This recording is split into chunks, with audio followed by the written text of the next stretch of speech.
Martin, it's Michelle. I need help in resource 6. This lady, seizure history. We need to put her in an induced coma and put her on the breathing machine. We're definitely going to proceed to intubation, guys. This is critical. Someone who's been without oxygen for too long can cause brain damage. Try to relax for me. She could die from this.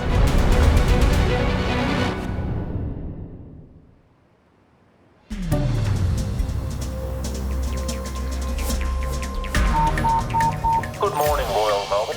I've got a 70-year-old male in a bike versus car. He does have a penetrating injury on the left side of his trachea. Penetrating injury to his neck? What? Looks like a piece of glass. We're not sure how deep it might be. We're not going to touch it. But it's in his neck. We're hearing that a pushbike rider has collided with a car and he's hit the windscreen. He's got some glass sticking in his neck that makes us worried straight away because there's a lot of blood vessels in the neck that can get cut. Do you guys know where they put a trauma alert to this? The patient is 75-year-old Hugh, who was riding his pushbike when a van reversed from a parking space and hit him. Oh, well, I reckon it's more than what we thought. Hugh, who regularly cycles over 100 kilometres a week, hit the back window of the van, shattering the glass. Are you worried about his bleeding neck? We've got to be very careful and very attentive to this piece of glass that Hugh happens to have stuck in his neck and properly work out what structures are being damaged. I'll just go nice and slow because he does have a shard of glass stuck in his neck. Rolling on 3. 1, 2, 3. Back 2, 3. Okay, just relax and we'll do it all for you, okay? On 3. 1, 2, 3. Assisting Dr. Jonathan is emergency doctor Emmanuel Karpathakis, who starts delicately assessing Hugh's injuries. This is Hugh. He's a 75-year-old male, lives at home with his wife. Was riding his bike when a car reversed into him, hitting his head on the glass. Where's my hands? Travelling at 20 kilometres an hour, cycling. Okay, yes. So it's a sort of a low impact, but something cut his neck. Yeah. Yeah. I don't think we're going to get a collar on him because of the neck wound. All the things I'm worried about live in the neck. If he cuts his carotid artery, he could bleed very quickly, can be in a lot of trouble very quickly. My name's Ebony, I'm one of the nurses. How's your pain going? Hugh's facing a very scary moment because I don't think he even knows how dangerous and serious this is. How did you go, Manny? What did you find? So what we've got, They quickly assess if he has any other injuries. we've got an intact airway. He's breathing spontaneously on his own at the moment. And it appears that there is a shard of glass on the left side of the neck. The fact that he's awake and talking to us without making any obvious gurgling airway sounds means that his airway's okay. Hugh's wife Nolene was at home when she heard her husband of 44 years was in an ambulance heading to the ED. The police rang and they said, Hugh's been in an accident. My heart stopped and I couldn't believe it. It's just dread. You hope to goodness that everything's going to be okay. I haven't taken that bandage down yet. Let's do it. Before to do it now. Yeah, let's do it. This is the first time they see if Hugh's injury could kill him. I think... Oh, I see. That's what I thought I saw. Yeah. Now, how much do you want me to... Well, why don't we go everything apart from... Don't move your head. Don't move. We'll keep it in the spot. We'll take everything else off around it. Yeah. I'm not actually expecting a huge shard of glass sticking into his neck like, you know, someone stabbed him with a shard. It actually looks like that. So he's got that little thing there. Yeah. And he's got this guy. Oh, there's got a bit of swelling up there too. All right. Is that clavicle or is that swelling? Yeah, it's swollen, isn't it? Yeah. Oh, he's got a big hematoma. Yeah. That swelling may represent active bleeding. That's a sign to us that there's probably an artery involved and we need to be dealing with this absolutely urgently. He could have hit the vein, for sure. I'm not touching it anymore. No. They know if they make a wrong move, the consequences could be catastrophic. Where's that piece of glass? What's it sitting on? What's it next to it? It's a critical situation. How are you feeling there, mate? I feel fine. You've got this little thing sticking in your neck and it might have hit the vein. So we're going to get a scan and see exactly where that is before we pull it out. If the piece of glass comes out and it's actually sitting in the artery and plugging the artery and it falls out, he will just bleed like stink out of his neck, and he could be dead within minutes. So we're going to leave it in and scan it and then pull it out after that. Try not to move that head of yours, all right? I'm constantly reminding him just to stay nice and still, try not to talk too much, because every time he talks, this piece of glass is moving as well. Wow. That was worth getting worried about. Does it hurt when you swallow? It's just careful. The glass there. When Hugh is reaching across, that is certainly quite a heart-stopping moment.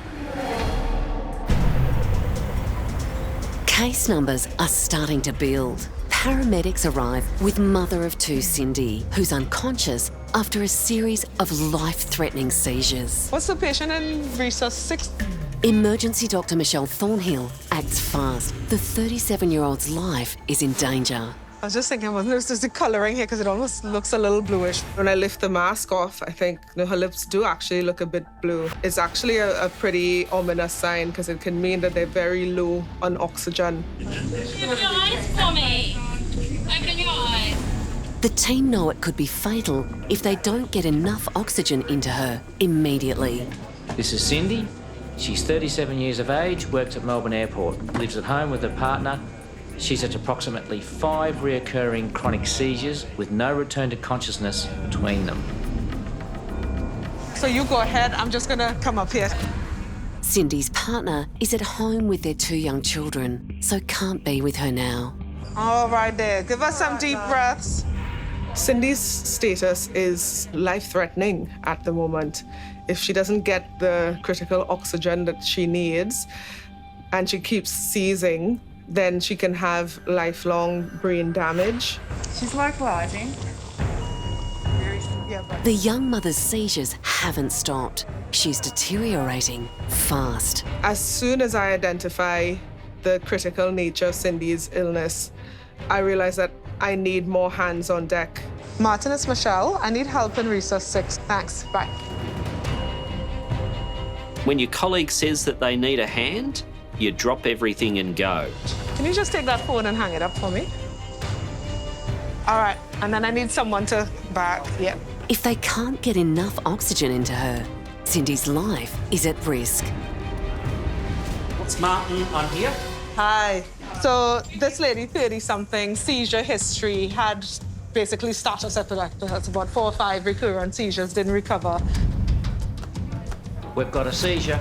Yeah, so we're definitely going to proceed to intubation, guys, just to be clear. It's immediately apparent to me that this is a life-threatening situation. Sid, can we plug in the nasal prongs, please? We need to put her in an induced coma and put her on the breathing machine, which would both stop any ongoing seizures and deliver the oxygen that she vitally needs to her organs. So let's try to optimize this oxygenation while we can. We think she's had no seizures for 2 years. Every second counts. All right, I'm just going to give her some to settle her down. Try to relax for me. Dr. Martin starts sedation. Okay, dear. Try to relax for me. All right, I'm just going to give her another 40 of propofol. Cindy has to be stable before they can put her on life support. Yeah. Worked quite nicely. There we go. Look at that. Ooh, oxygen's coming back up now. Look at that for a blood pressure. Brilliant. Thank you very much. Finally, they've stopped Cindy's seizures. Dr. Michelle can now start to insert the breathing tube. I'm happy to proceed, Martin. This is critical. She could die from this. All right, everybody ready?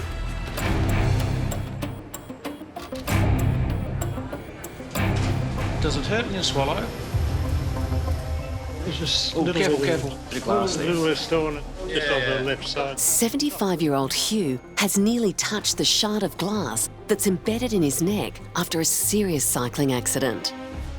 So, Hugh, thanks for trying to help out. Just so you know, there's a shard of something sticking out of your neck, so don't go feeling around there. Just When Q is reaching across, my mind immediately is thinking there is a potential here that it may be accidentally knocked and dislodged. If it moves, he could bleed to death. Can you order me a scan and get me an angio? So, Manny, do you want to do the ultrasound of his chest and do the tummy? Dr. Jonathan needs to make sure that Hugh doesn't have any hidden injuries before moving him to the CT scanner. I'm just going to have a look at the ultrasound probe, okay? People who've got a stab wound to the neck can sometimes puncture the lung or hurt some of the structures in the chest, so we have to make sure he hasn't done that as well. And I'm trying to rule out any other injuries while we're there. I think he's hit the jugular vein. Oh. Hi, it's Jonathan. Can I get a mobile chest and pelvis in trauma 1, please? Thanks, mate. Anything on ultrasound, Manny? So the left lung up, Manny, or not? Yeah, lungs are up, sorry. Lungs are up. Yeah. Hugh's lungs are working normally. What I think we should do is put a bit of tape on the actual gauze that's holding the glass so it stays still. We're either going to have to hang on to the piece of glass or hold it in place. So I elect to try and tape it or at least stabilise it so it won't move, because any movement's going to make it worse. While Jonathan's taping this piece of glass up, I'm holding my breath. Do you want to put something No, around it? I'm just going to do this. Oh, I bumped the piece of glass and it moves. That's not good. I have to be very careful here that I don't actually dislodge it myself. The idea being that that shouldn't move too much. All right, you okay? Yeah, I'm fine, thank good. you. All right. Getting the required scans of Hugh's neck without touching the glass is extremely nerve-wracking. Go right up to it, but don't touch it. Is it sitting in the vein? It's important to look as closely as we can with the ultrasound probe. Potentially it gives us an indication of the depth of the injury. I'm very, very mindful of not inadvertently knocking on that shard, dislodging it and causing any greater damage. Looks like it's moving. Jonathan, if I'm trying to be really No, it's all right. I just want to have a look. But that's the foreign body there. See that? There are things that can happen when glass or foreign bodies enter blood vessels. A piece of glass can actually get into the blood vessel, float upstream, and you could have a stroke. Oh, what's that? Yeah. What the hell's going on there?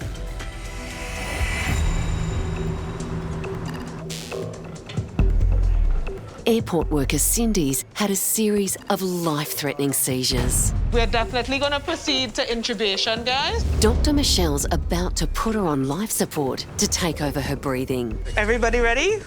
I'm going to have a look. Yeah.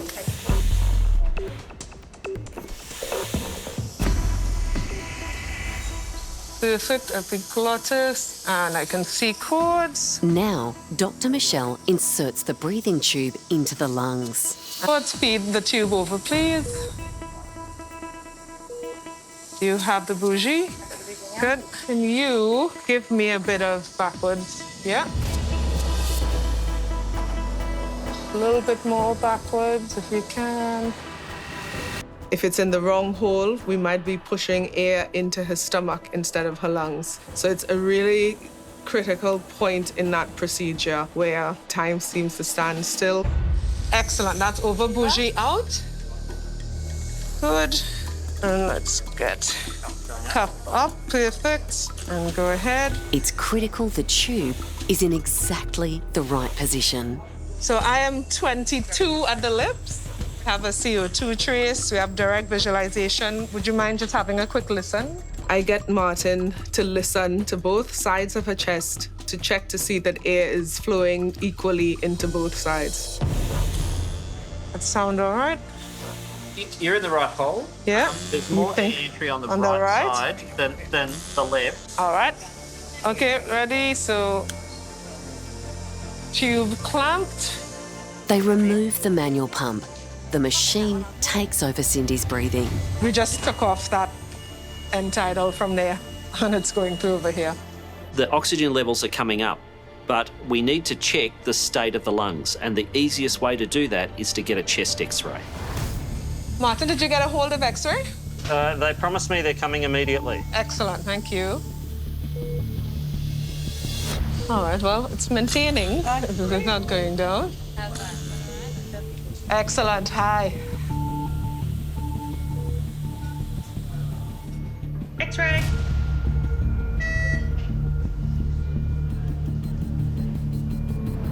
It's down here, and it's, we're in the right place. Great. The tube is fine. It's like, well above the carina, so it's not down the right way. Cindy is stabilised, but until they know why she's having seizures, her life is still at risk. Yeah, X-ray looks great. I'm gonna book her a CT brain. The next step is to get a CT scan to see if we can see any changes on her brain that may have caused this to happen. All right, so we go all the way slowly on 3. 1, 2, 3. That's the way. We're having a look at her brain. We're making sure there are no bleeds on the brain or anything to suggest a tumor or a mass there. Just looking to see if there was a big bleed or anything. 31. Still got 35. So there's nothing terribly exciting at the moment. All good? Done? Thank you. Luckily for Cindy, there don't seem to be any abnormalities at first look. So for now, it looks okay. And we just need to go the next steps further to figure out what's caused Cindy to have all these seizures today. Well, she's definitely not out of the woods yet. Cindy's still critically unwell. She needs to be admitted to the intensive care unit where they can keep a close eye on her. It's up to the neurology doctors and the intensive care specialists to further manage and figure out what's caused Cindy to have all these seizures today and what can be done to prevent them in the future.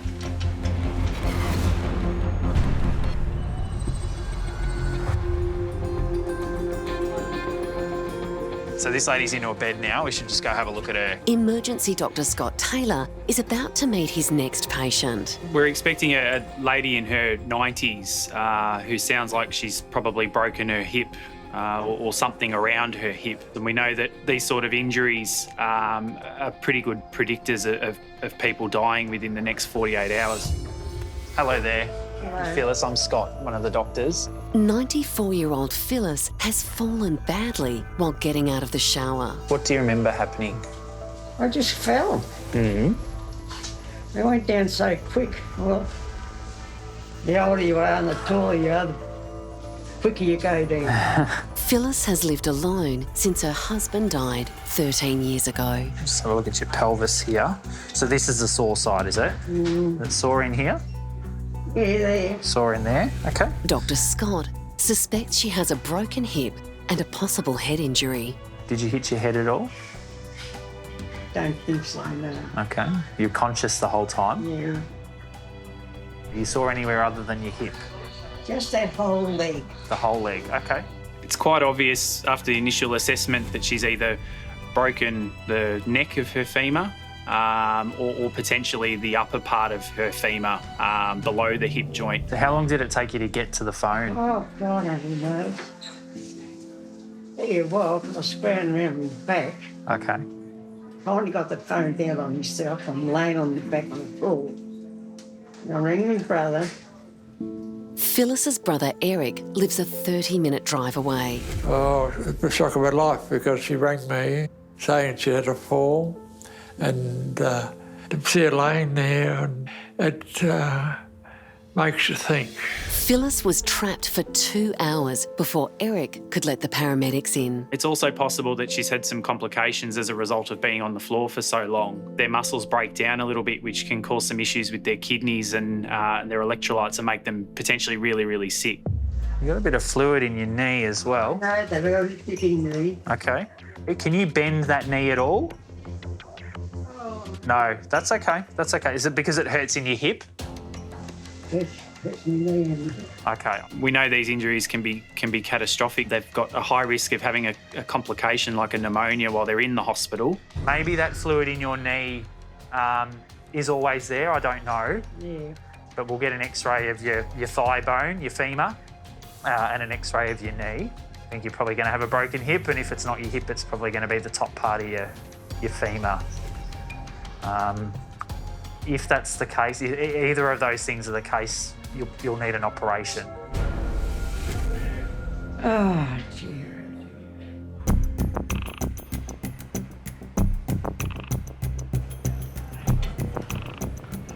That's the foreign body there. Oh, what's that? What the hell's going on there? Dr. Jonathan and Dr. Manny are performing an ultrasound on 75-year-old cyclist Hugh. That's the common carotid.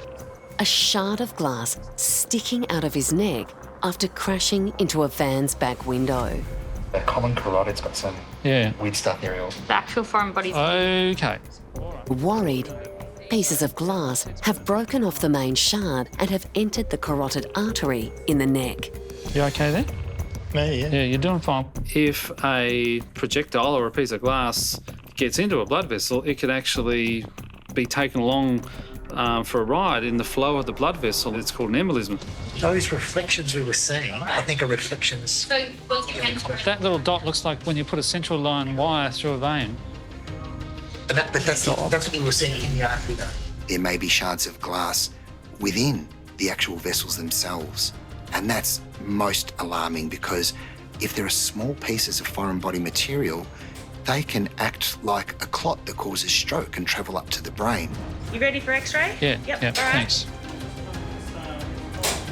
X-ray. Before moving Hugh to CT, Dr. Jonathan wants to make sure he has no other significant injuries. You're saying that's the aorta? Yeah. Oh, so there's no pneumothorax. The X-ray looks okay. We're going to do a scan, which will show us whether the glass is in the vein or not. If it's not in the vein and everything's all right, we'll be able to pull it out. But we'll still need to do a little operation to have a look and see what damage is done. All right? Are you feeling all right otherwise? Yeah. Yeah. We want that bit of glass out pretty quick.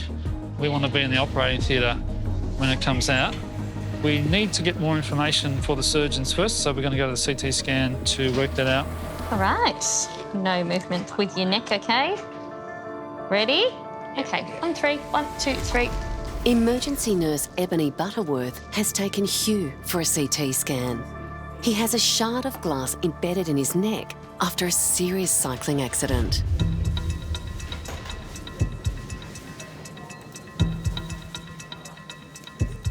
The team are worried the shard is in his carotid artery and that tiny fragments of glass have broken off and could cause Hugh to have a stroke at any moment. He is very precarious right now. He's coming across as okay, but very obvious that things aren't normal. We can see a funny reflection going on in the blood vessel. Does that mean there's glass actually in the blood vessel? We're not sure. I mean, the question is, what would you do if it happened to you? Would you pull it out? You would have an initial instinct to pull it out, wouldn't you? Yeah. I reckon I'd pull it out. The CT scan reveals the glass has miraculously not severed his carotid artery. Not in the vessel. Not in the vessel? The carotid's here. Good. It's anterior. About a centimetre in? Yeah. Yeah. Maybe 1.5. Close. It looks like it's right over the carotid sheath, which is a plane of tissue that holds the carotid artery and the carotid vein, and that's what I don't want it to be penetrating. That's the bit with tape sticking out, goes in. But there's more. There's other bits. Yeah, that's the broken off bits. Which seems to go. And that's the broken off bits. Then, I think these bits here, they shouldn't be there. This glass has gone in, round that carotid sheath, and fractured, and is still okay. Pretty amazing stuff. That's the glass. Yeah, so that shouldn't be there. It's actually. It's like around the sheath. It's almost like it's gone around the carotid sheath. Oh my God. There's fragments way deeper beyond that. So we were right to be worried because the glass is right over that carotid sheath. There's a concern that some of those pieces of glass may be sitting around a major vessel in your neck. Hugh's remarkable. He maintains an absolutely calm and measured approach throughout. I can't even begin to imagine what must be going through his head. No doubt there's a level of fear and anxiety. I think we're heading in the direction of needing to explore this in theatre, yeah? So that it's all done really safely. He's going to need a pretty extensive, significant operation to explore and dig all the pieces of glass out. You're fine, yeah. On 3. 1, 2, 3. Back 2, 3. Hugh is immediately taken to surgery.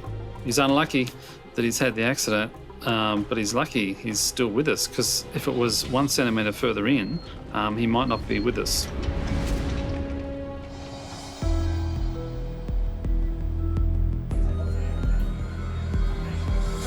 Taking a quick break, emergency Dr. Maya Cubitt is doing 2 things at once, as usual. Grabbing a bite to eat and trying to become an Australian. I'm trying to, while I'm sitting here, I'm trying to organise my citizenship ceremony, which has been a nightmare. We had our citizenship approval, but I'm waiting for the ceremony so that it's official, but it's taken so far 7 months. I have to swear allegiance, and until I do that, I'm not Australian.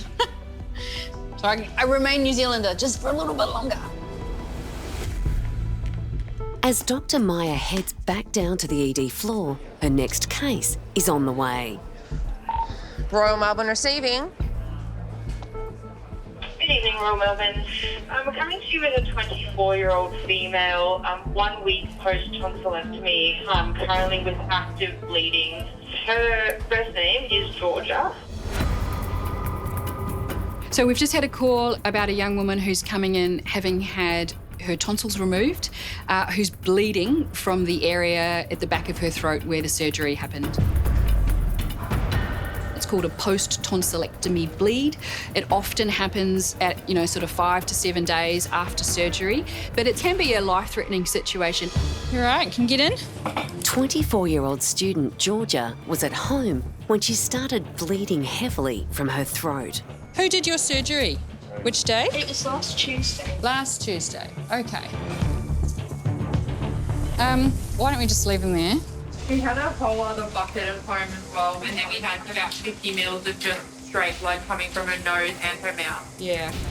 The young psychology student is hemorrhaging. You know what? I'm also going to give you this in your hand. You stick that sucker in your mouth and suck out some stuff out of there. Good one.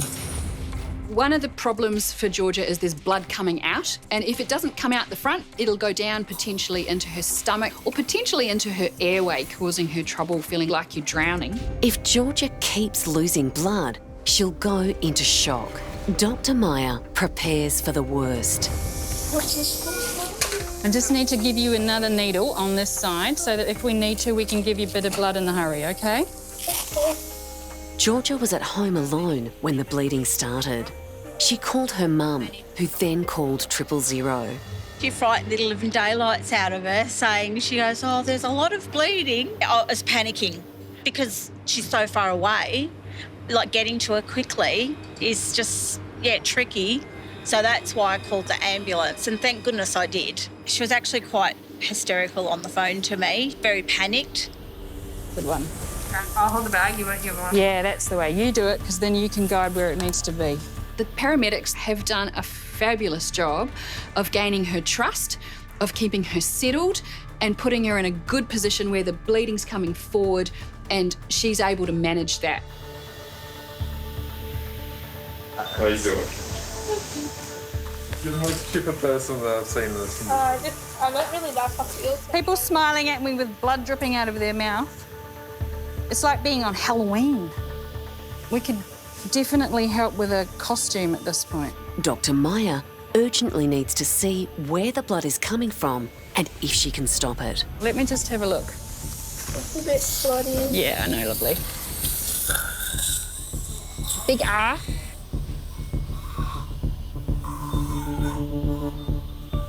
Realising she can't stop the bleeding herself, Dr. Maya calls for the help of the emergency ear, nose and throat specialist. Oh, hey, it's Maya here. There is quite a lot of ongoing blood loss. You got any other tricks up your sleeve while we're waiting? There's an enormous amount of blood that has come from her tonsil area. She's got bags of it with the paramedics. It's not a small problem. This is a big problem. You all right? I'm going to wipe your chin again, all right? Emergency ear, nose and throat specialist Dr. Cisco MacArthur has been called to help. So things are a little bit less voluminous. So this is a very dangerous situation. We're dealing with a bleeding airway. Jorja may actually be unable to breathe and suffocate on blood. I'm going to pick a little bit of the blood clot away, okay? All right. Yeah. Gross, huh? Yeah. Pretty horrible stuff, yeah. Imagine having his job. He has to look at snot all day. Oh, yeah, that's, yeah, the head holes are pretty gross. Sorry. If Dr. Cisco can't stop the bleeding, she'll need urgent surgery. Oh, that just makes you gag. Yeah. There you go. Cisco has had a look and he's using cautery, so essentially like a matchstick, but the end is applied to the wet surface of the area at the back of Jorja's throat that's bleeding, and it will cauterize or burn the area and create a clot where there wasn't one sitting there to try and plug the hole. You've done really, really well there. You okay? Yeah, just my lips are really wet. It's honestly the best Halloween costume. At the moment, the bleeding seems to have settled and stopped with the cautery that Cisco's applied. What we need to do now is wait and see whether that clot holds. Hopefully it won't bleed again. Hello. Hey, sweetie. At last, Jorja's parents can be with her. It was just very overwhelming because it just would not stop. I was just worried I was going to bleed out. Oh, Leanne, it's Maya. I'm consultant for the patient in Resus 3 tonight. Dr. Maya makes sure Jorja will be closely watched overnight in case the bleeding starts again. They've got a 7 southeast bed that they've been holding on to for her, Cisco. So sorted, they're all over it. The risk, of course, is that the bleeding starts again. So if this is to happen again, Jorja is at risk of having another really big bleed. And we really need to keep her safe, make sure that we're prepared for the worst while hoping for the best. At the moment, we're all under control. She's safe, she's in the right place. Yep. And if things don't stay settled down, we have a plan, yes, but at the moment we don't need to use it. Okay. And fingers crossed we won't need to use it. Okay, all right then. Please.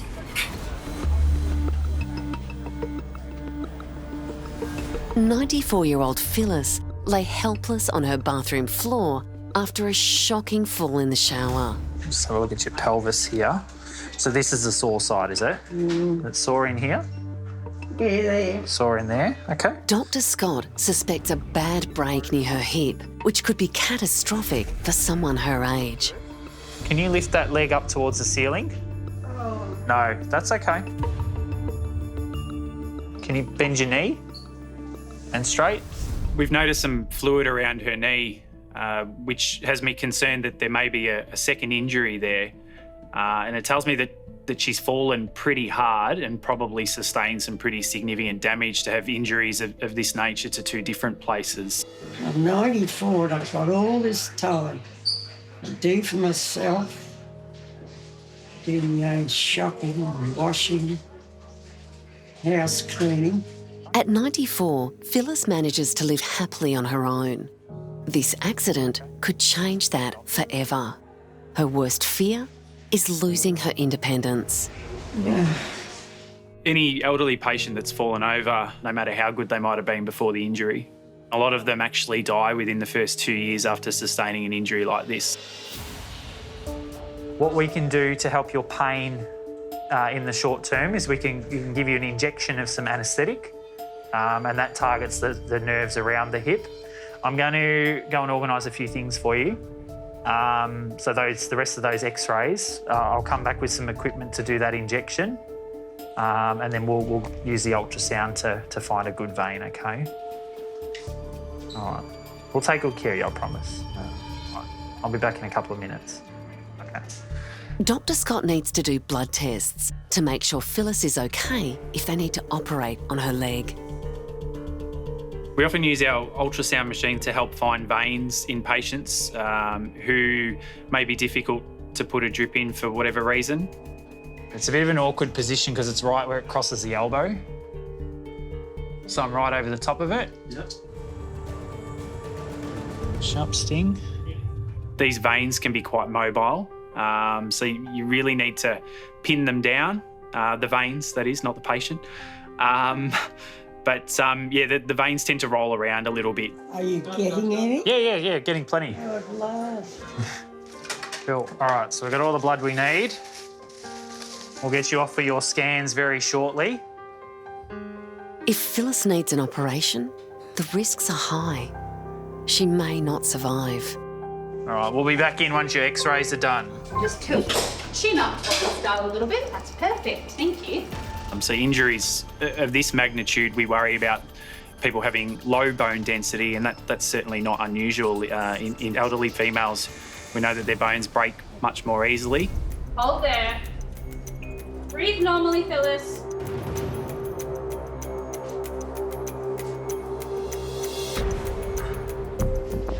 Oh, yeah. Now, Dr. Scott can finally see how badly damaged Phyllis's leg is.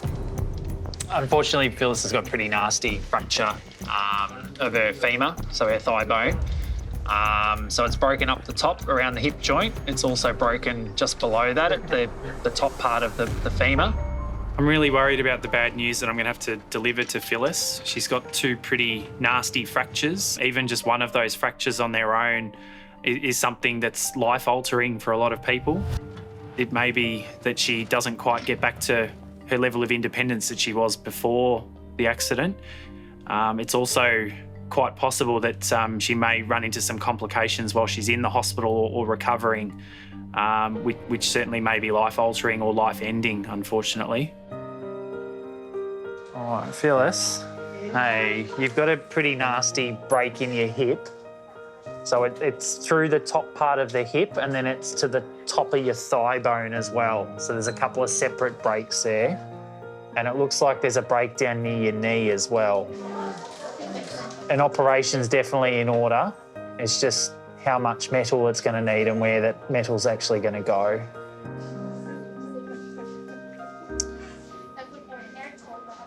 Oh, do your best. I'm really sorry. Phyllis is going to need some pretty extensive input from here in the form of surgery and physiotherapy and occupational therapy, nursing care, which has the potential to take a toll on her, both from a physical point of view, but also from an emotional point of view. And somebody who's been very independent, very active up until this point of their life, that can be very confronting. Oh, I knew I broke something so that it fell. I didn't have to be told. She's going to have a long recovery ahead of her, assuming that everything goes to plan from here and that she doesn't run into any problems. I know there's people worse off and feeling sorry for myself at the moment.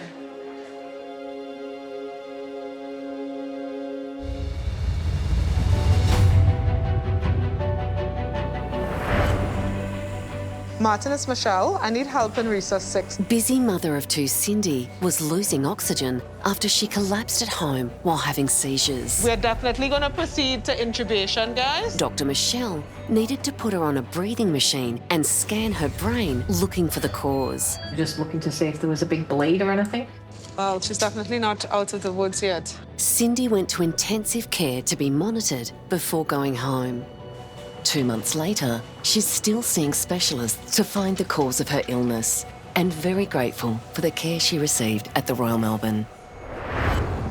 A day before she was to begin university, psychology student Jorja was rushed to emergency, hemorrhaging after having her tonsils removed. People smiling at me with blood dripping out of their mouth. It's like being on Halloween. Doctors managed to stop the bleeding and helped Jorja through a terrifying episode. Just made me feel really nice and just comfortable. After a night in hospital, Jorja went home. 2 weeks later, the bleeding started again and she needed surgery. She's now back at uni, fully recovered. 75-year-old cyclist Hugh collided with a van and came into emergency with a shard of glass embedded in his neck. You've got this little thing sticking in your neck and it might have hit the vein. If the piece of glass comes out and it's actually sitting in the artery and plugging the artery and it falls out, he will just bleed like stink out of his neck and he could be dead within minutes. A CT scan confirmed Hugh needed immediate surgery. That's the glass. Yeah, so that shouldn't be there. Oh my God. Surgeons removed the glass and Hugh went home 5 days later. I had just the one operation where they removed all the bits of glass, and there were about 35, 36 stitches down the left side of my neck, and it's actually healed up brilliantly. The surgeons were remarkable. Just in time for a cuppa. Yeah. Well timed. Well timed. Hugh is grateful for the help of strangers. When the accident happened, a tradie pulled up and rang the police and the ambulance and helped me to sit on the curb. And then a couple of other tradies pulled up as well, and I have no idea who they were, so I haven't been able to thank them or whatever, but they were really very caring and first-rate people. The accident hasn't stopped him doing what he loves. I've been back on the bike for about 4 weeks, had a couple of 70-kilometre rides recently. I couldn't fault the treatment and care I received. 94-year-old Phyllis arrived in emergency after falling in her shower and fracturing her hip. An operation's definitely in order. It's just how much metal it's going to need and where that metal's actually going to go. Do your best. I'm really sorry. Dr. Scott feared for Phyllis's future. She's got 2 pretty nasty fractures, which certainly may be life-altering or life-ending, unfortunately. After a major hip operation and 5 weeks in rehab, Phyllis is back on her feet and living with her brother Eric. I spent a lot of time in bed for quite a while. I got stronger, but when I came home, Eric had to do a lot of things for me. I'm pretty good now, and I can walk. Phyllis is determined to keep improving. I can make a cup of tea. I do have to be cooking. In the afternoons, I do watch the television. A, B, A. Come on. Yeah. Come on, tell her that's it. You've got it right, Eric. Each day, I'm getting more independent, which is good. Just make the best of what I've got left. That's all I can do.